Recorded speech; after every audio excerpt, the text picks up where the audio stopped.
Inilah serangkaian peristiwa perang Rusia dan Ukraina yang memasuki hari ke-236 pada Senin 17 Oktober 2022. Tercatat serangan Rusia ke Ukraina berjalan 8 bulan. Presiden Ukraina Volodymyr Zelensky mengungkapkan situasi di wilayah timur Donetsk dan Luhansk. Disebutkan di dua daerah tersebut sedang dalam situasi yang sangat parah. Tak hanya itu, namun ada pula pertempuran sengit yang terjadi di kota Bakhmut.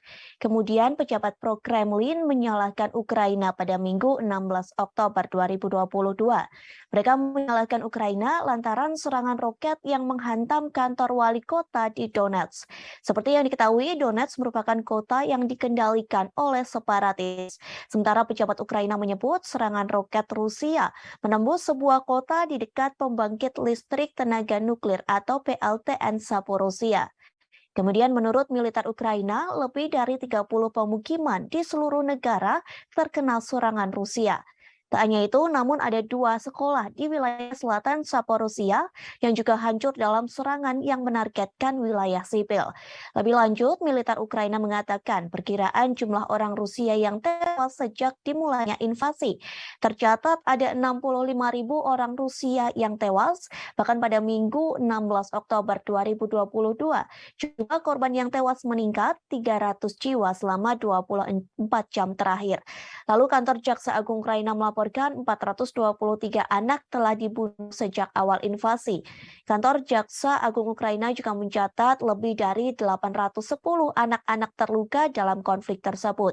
Kemudian Ukraina disebut berhasil mempertahankan stabilitas energinya setelah serangan Rusia pekan lalu. Perdana Menteri Ukraina Denis Shmyhal mengungkap Rusia menargetkan bagian-bagian penting dari infrastruktur energi Ukraina. Shmyhal mengatakan Rusia meluncurkan hampir 130 serangan rudal dan drone terhadap fasilitas sipil hingga energi.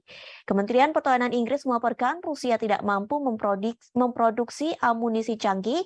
Kantor tersebut membeberkan Rusia telah menembakkan lebih dari 80 rudal jelajah ke Ukraina pada Oktober 2022 silam. Kemudian para pejabat keamanan Amerika Serikat mengklaim Iran setuju memberi rudal kepada Rusia. Persenjataan tersebut digunakan untuk menyerang Ukraina, namun Menteri Luar Negeri Iran Hossein Amir Abdullahian mengatakan negaranya tidak menyediakan senjata apapun. Lalu Kementerian Pertahanan Belarusia mengatakan hampir 9.000 tentara Rusia akan ditempatkan di Belarus.